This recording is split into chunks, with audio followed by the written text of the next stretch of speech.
नमस्कार, जोहार। आज हम जिस शख्स से मिलाने जा रहे हैं उसको कोई पहचान का मोहताज नहीं है। आज मैं जेएलकेएम के प्रवक्ता डॉक्टर जय माथुर से, ठीक है। और आइए हम उनसे बात कराते हैं और इनके बारे में पूछते हैं, ठीक है। तो दादा, आप अपने बारे में हमको बताइए। सबसे पहले तो मैं आपका बहुत बहुत धन्यवाद करना चाहूंगा। आई थिंक आप पहली बार हमारे मतलब हाँ। ऑफिस में आ रहे हैं, तो आपको धन्यवाद करना चाहूंगा इतने रिमोट गांव, दूर दराज के गांव में मेरा इंटरव्यू लेने आने के लिए।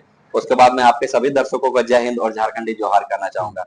तो नाम तो आपको पता ही हुआ बेसिकली। अब मैं जो हूँ पिंडा जोरा गांव से बिलोंग करता हूँ। और मेरी एजुकेशनल बैकग्राउंड की बात करें तो मैंने रांची यूनिवर्सिटी से अपना ग्रेजुएशन किया था। 1050 मैंने बनारस हिंदू यूनिवर्सिटी से अपना इंटीग्रेटेड एमटेक किया। उसके बाद मैं कई वर्षों तक मतलब 2-3 सालों तक किसी स्विट्जरलैंड की एक मल्टीनेशनल कंपनी में एज ए इन्वायरमेंटल इंजीनियर काम कर रहा था।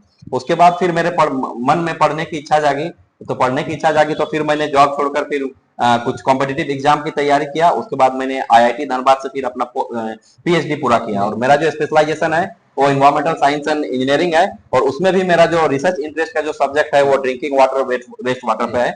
और उसके बाद जब मैं पीएचडी कर रहा था, क्योंकि मैं वहां से जब मैंने पीएचडी किया तो मुझे पता चला कि पीएचडी से ऊपर भी कोई एक डिग्री होती है जिसको मतलब करना चाहिए। तो उसके बाद मैंने फिर वो पोस्ट डॉक्टरेट की होती है। तो पोस्ट डॉक्टरेट के लिए फिर मैंने क्या किया, इंडिया से बाहर अप्लाई करना शुरू किया, क्योंकि मैंने बहुत सारे कंट्री में अप्लाई किया था। अब बहुत सारे कंट्री में मेरा सिलेक्शन भी हुआ था, जैसे चाइना में, हांगकांग में, ये सारे छोटी छोटी कंट्रियों में मेरा सिलेक्शन हुआ था। पर मेरा जो टारगेट था वो टारगेट था या तो यूके से पोस्ट डॉक्टरेट करना या यूएस से पोस्ट डॉक्टरेट करना। तो चूंकि यूएस में भी मेरा दो दो यूनिवर्सिटी, जैसे एक यूनिवर्सिटी था स्टेट यूनिवर्सिटी ऑफ न्यूयॉर्क और दूसरा था मिशिगन स्टेट यूनिवर्सिटी। दोनों यूनिवर्सिटी में मेरा इंटरव्यू हुआ था। दोनों में इनफैक्ट मेरा सिलेक्शन हो गया था, लेकिन मेरा जो पहले सिलेक्शन लेटर आया था वो स्टेट यूनिवर्सिटी ऑफ न्यूयॉर्क से आया था। उसके बाद मैंने आईआईटी धनबाद से पीएचडी पूरा करने के बाद अमेरिका चला गया। और अमेरिका में मैंने जाके वहां पे 1 साल तक पोस्ट डॉक्टरेट की। नो डाउट वहां पे पोस्ट डॉक्टरेट करने के बाद वहां पे मुझे as a project scientist work करने की अपॉर्चुनिटीज थी। पर मेरा शुरू से ही, चूंकि मैं सोशल एक्टिविटी में बहुत ज्यादा इंगेज रहा हूँ, क्योंकि मेरा एक एनजीओ भी चलता है, झारखंड फाउंडेशन केंद्र नाम का एनजीओ भी चलता है। तो मैं शुरू से ही सोशल एक्टिविटी में एंगेज रहने के कारण मेरा था कि मैं यूएस से वापस आऊंगा, मुझे वहां जॉब नहीं करना और अपने देश के लिए, अपने गांव के लिए, अपने राज्य के लिए कुछ ना कुछ करूंगा। और इसी बीच चूंकि एक अभी नई पार्टी आई है, झारखंड लोकतांत्रिक क्रांतिकारी मोर्चा, नई पार्टी आई थी जो कि पूरा बदलाव की पार्टी थी, जो कि झारखंड के जो बर्निंग इशू है उस पर यह बात कर रही थी और युवा उसमें काफी जुड़े हुए थे। तो मुझे लग रहा था कि ये जो पार्टी है ये झारखंड में एक बड़ा बदलाव ला सकती है। क्योंकि नो डाउट झारखंड जो है हमारा अलग राज्य होने के बाद आप देख सकते हैं, छत्तीसगढ़ जिस समय अलग हुआ था उसी समय हमारा झारखंड राज्य भी अलग हुआ था उसी साल में। लेकिन देखिए छत्तीसगढ़ का डेवलपमेंट कहां से कहां है। आप वहां पे पहुंच के देखिए कि छत्तीसगढ़ का कहां से कहां पहुंच गया, पर हमारा झारखंड कहीं ना कहीं उसी पीछे में है। अगर शिक्षा के स्तर की बात करें तो झारखंड का जो लेवल है पूरे इंडिया में वो सेकंड लास्ट पोजीशन पे आता है। मतलब बिहार से हम लोग एक स्टेप ऊपर है।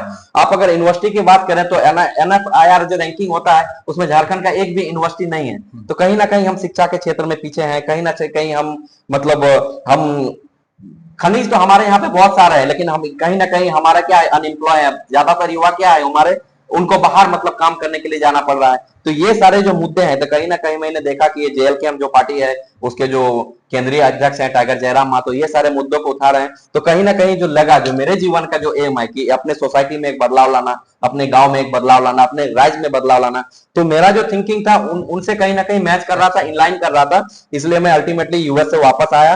और वापस आने के बाद मैंने अपने एनजीओ के माध्यम से एक शिक्षा का जागरूकता अभियान चलाया। इस जागरूकता अभियान का मुख्य मकसद था कि जो झारखंड के जो ग्रामीण बच्चे हैं वो इसकी कमी के कारण, जानकारी की कमी के कारण क्या होते हैं, ये साइंस, आर्ट्स और कॉमर्स में ही अटक के रह जाते हैं। और उनको पता नहीं है कि साइंस, आर्ट्स और कॉमर्स के अलावा भी बहुत सारे सब्जेक्ट है जिनको करके वो अच्छा करियर बना सकते हैं और विदेशों में जाकर नौकरी कर सकते हैं। दूसरी जो सबसे बड़ी समस्या थी यहाँ पे वो फाइनेंशियल बैकअप की समस्या।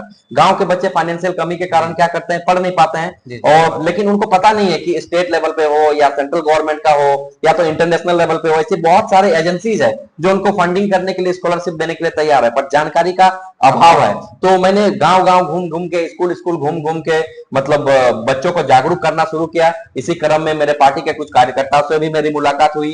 तो उन्होंने कहा कि आपका जो मतलब थिंकिंग है हमारे पार्टी से थिंकिंग करता है, और मैं भी देख रहा था कि मैच कर रहा था। तो फिर मैंने अल्टीमेटली मतलब अपना सेवा जो है झारखंड फाउंडेशन केंद्र के साथ साथ अभी जेएलकेएम में भी मैं एज ए सक्रिय सदस्य, अभी मुझे केंद्रीय प्रवक्ता बनाया गया कुछ दूर में। और नो डाउट हम लोग मिलके एक मतलब पूरा झारखंड वासी मिलके, जितने भी जेएलकेएम के कार्यकर्ता वो सब मिलके एक नया झारखंड बनाएंगे और एक झारखंड में बदलाव लाएंगे। ठीक। धन्यवाद।